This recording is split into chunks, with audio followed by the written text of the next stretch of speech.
नवी मुंबई व रायगड जिल्ह्यातील ताज्या बातम्या आणि घडामोडींसाठी सबस्क्राईब करा वादळवारा लाईव्ह चॅनल आणि दाबा बेल आयकॉन.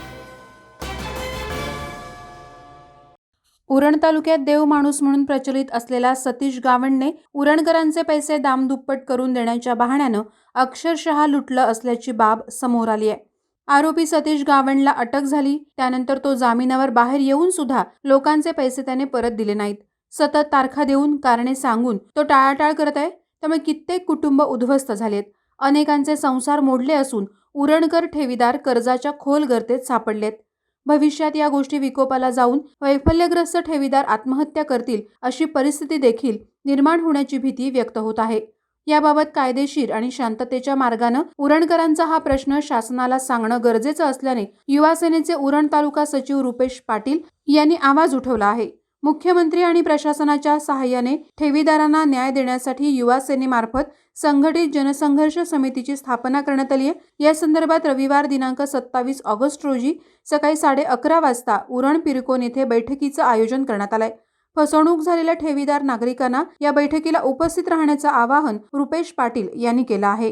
नमस्कार मित्रांनो, मी रुपेश पाटील, युवा सेना सचिव, महाराष्ट्र राज्य. मी आज एक तुम्हाला आवाहन करणार आहे.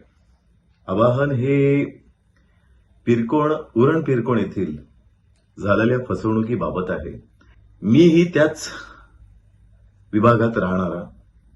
सारडे हे माझं गाव अगदी पिरकोण पासून हाकेच्या अंतरावर आहे आणि माझ्याही गावामध्ये, माझ्याही कुटुंबामधील किंवा माझ्याही परिचयाच्या अनेक लोकांचे करोडो रुपये या स्कीममध्ये अडकलेले आहेत. आपण मित्रांनो, आज मी या व्हिडिओच्या माध्यमातून आपणास एवढंच आवाहन करतो, आपल्या पूर्व विभागातील बांधवांसोबत उरण तालुक्यातील रायगड जिल्हा, महाराष्ट्रातील अनेक ठिकाणांवरनं या स्कीममध्ये पैसे अडकवले गेले. मी या संदर्भात एवढं बोलेन की ह्या व्यक्तीला, सतीश गावंड या व्यक्तीला मी एकदा भेटलो होतो. दिवसापूर्वी मी त्यांना भेटलो, म्हणजे मला असं वाटतं मी बुधवारी भेटलो. गुरुवार शुक्रवार रात्री त्यांना, म्हणजे 2 दिवसांनी त्याला अटक करण्यात आली.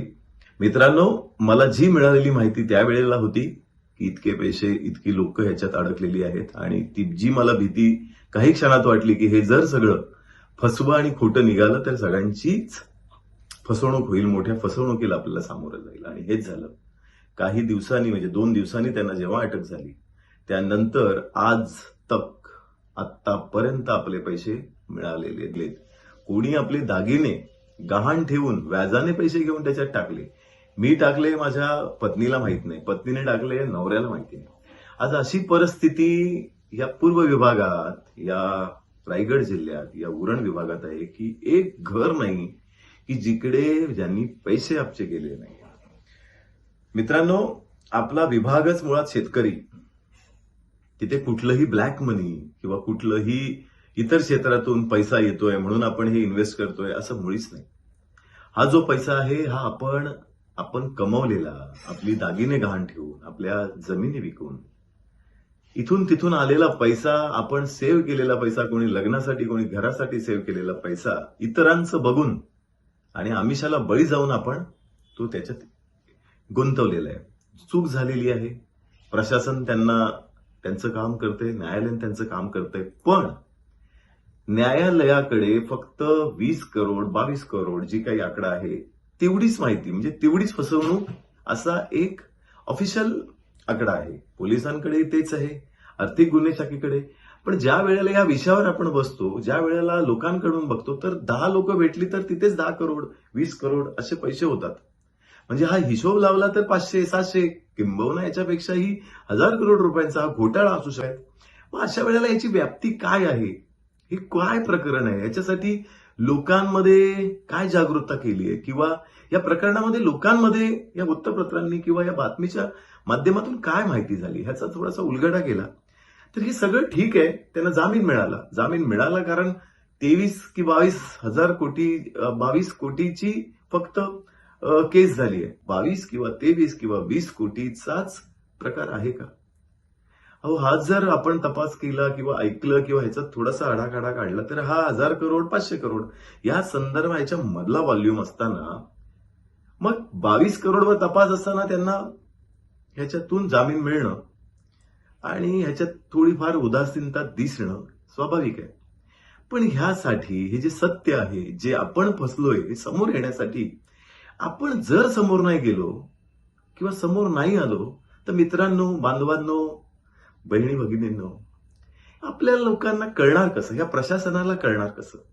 पोलीस बांधव आमचे काम करतायत, प्रशासन काम करतंय, प्रत्येक सिस्टम या संदर्भातली काम करतंय. पण जर तुम्ही यातली माहिती जर पोलिसांपर्यंत आणली नाहीत तर हे प्रकरणाचा उलगडा लागणार नाही. आणि जे फसवणूक करून गेलेत, जे तुमच्या पैशावर आज मौज मजा करतायत, कोणी गाड्या घेतल्यात, कोणी फॉर्च्युनर घेतल्यात, कोणी किया घेतली, कोणी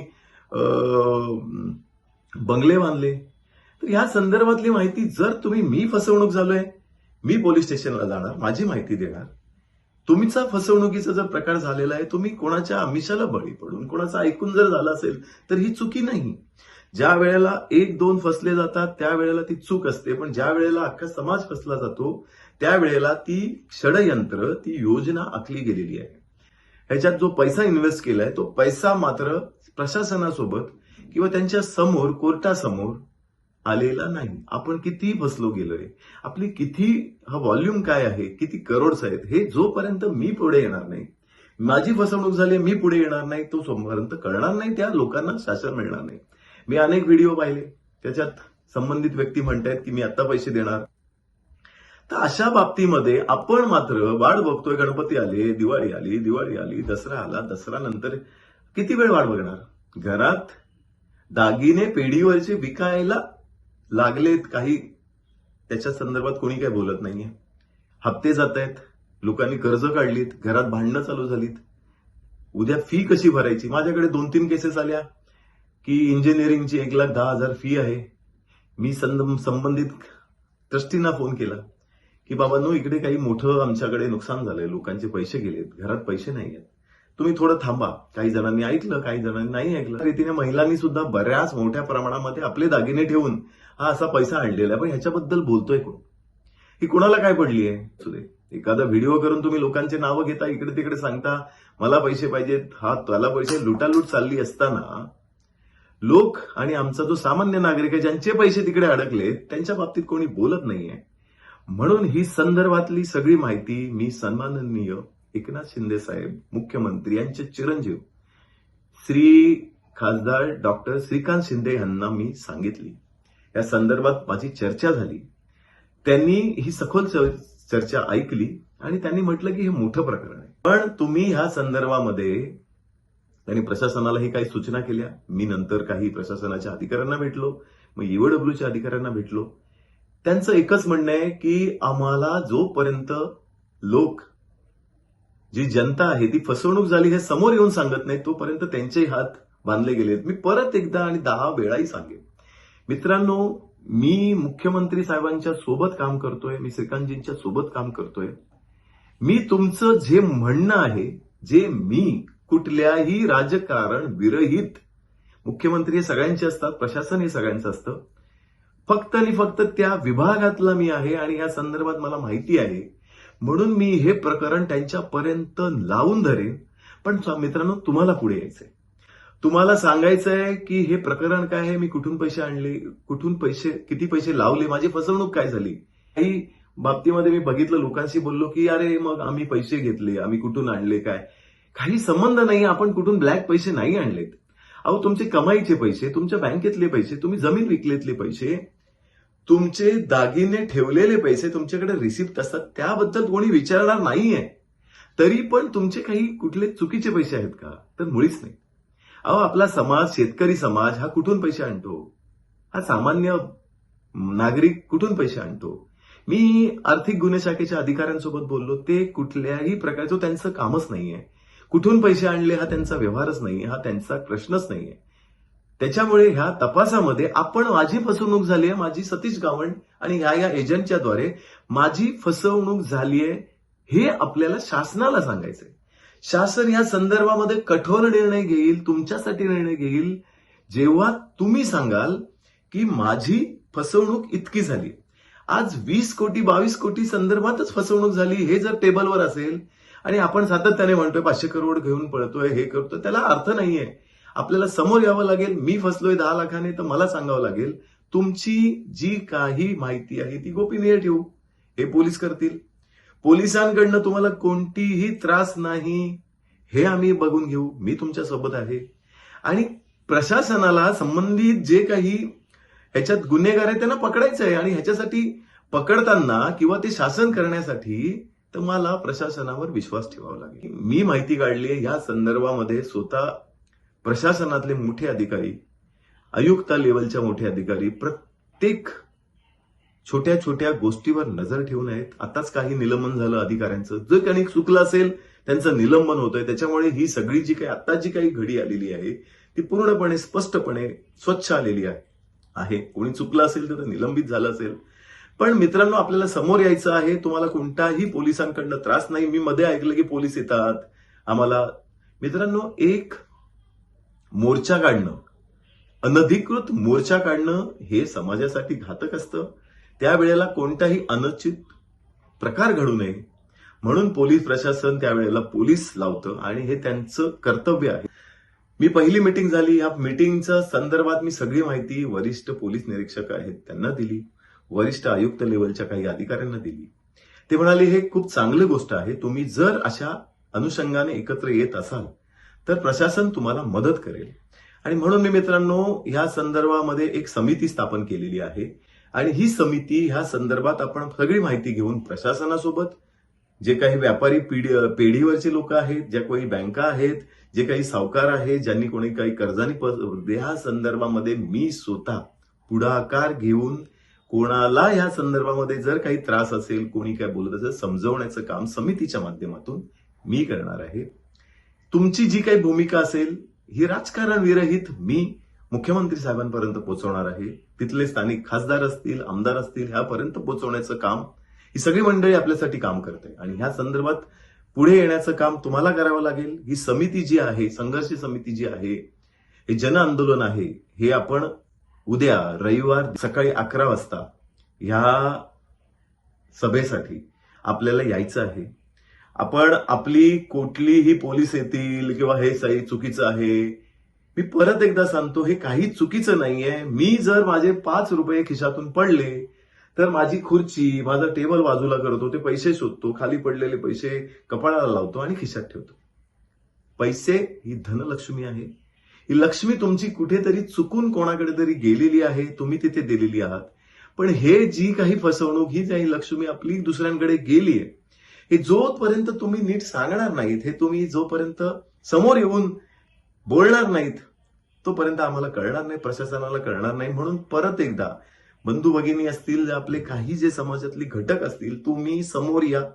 तुमची जबाबदारी मी घेतो. तुम्हालाही कुठलाही त्रास होणार नाही ह्याची जबाबदारी मी स्वतः रुपेश पाटील घेतो. मी रात्री दिवसा तुमच्या सोबत राहीन. फक्त तुम्ही समोर येऊन तुमची काय फसवणूक झाली हे आम्हाला सांगायचं आहे.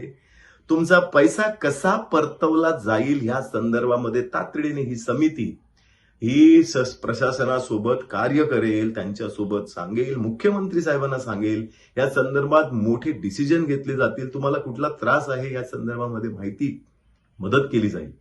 तिथे माझ्यासोबत मीटिंगला काही आर्थिक गुन्हे शाखेतली लोक येणार आहेत. ती तुमची माहिती ऐकतील. त्यांना कळेल की व्याप्ती किती आहे, त्यांना कळेल की हे मोठं फसवणूक किती झालंय. आमदार, खासदार, सगळे मंत्री, आपले पालकमंत्री, आम्ही सगळे एकत्र येऊन तुमची ही भूमिका, तुम्ही हे जन आंदोलन आपण जे आहे हे पुढे आणू. जे चुकले, ज्यांनी फसवणूक केली आहे त्यांच्या विरोधात कठोर पावलं उचला. एकत्र येऊ, ह्याच्यावर चर्चा करू. तुम्हाला कोणतीही भीती नाही, तुम्हाला कोणताही त्रास होणार नाही याची जबाबदारी ही समिती आणि ते अध्यक्ष म्हणून मी घेणार आहे. उद्या आपण 11 वाजता पिरकोण येथे भेटतोय. आपण अधिक अजून त्या चर्चेमध्ये सहभागी होऊन ह्याच्यावर डिस्कशन करू. तुमचं ऐकलं जाईल, तुमची माहिती घेतली जाईल. आणि ह्याच्यातून परत एकदा सांगतो, पोलीस प्रशासन आपल्या सोबत आहे. पोलीस आर्थिक गुन्हे शाखेतले अधिकारी आपल्या सोबत आहे. ते तुम्हाला आणि तुम्हाला फक्त मदतच करणार आहेत आणि मदतीसाठी ते तत्पर आहेत. ती मदत तुम्हाला तुमचे पैसे वाचवण्यासाठी, परत करण्यासाठी नक्कीच मोलाची ठरेल असं मला वाटतं. उद्या आपण सगळे भेटूया. हा व्हिडिओ व्हायरल करा, लोकांना कळू द्या. समिती, कोणीतरी सामाजिक, कोणी कार्यकर्ते, कोणी आपले जवळचे लोक सगळे आहेत, ती ह्या गोष्टीसाठी मी फक्त एक पुढाकार घेतलाय. आपण सगळेच ह्याच्यात सामील व्हा, आपण सगळे एकत्र येऊया. आपले पैसे आपल्या जवळ यायलाच हवेत, ही आपली मागणी करून उद्या आपल्याला भेटायचंय. जय महाराष्ट्र. धन्यवाद. भेटूया. धन्यवाद. वादळवारा लाईव्हसाठी न्यूज ब्युरो उरण. नवी मुंबई व रायगड जिल्ह्यातील ताज्या बातम्या आणि घडामोडींसाठी सबस्क्राईब करा वादळवारा लाईव्ह चॅनल आणि दाबा बेल आयकन.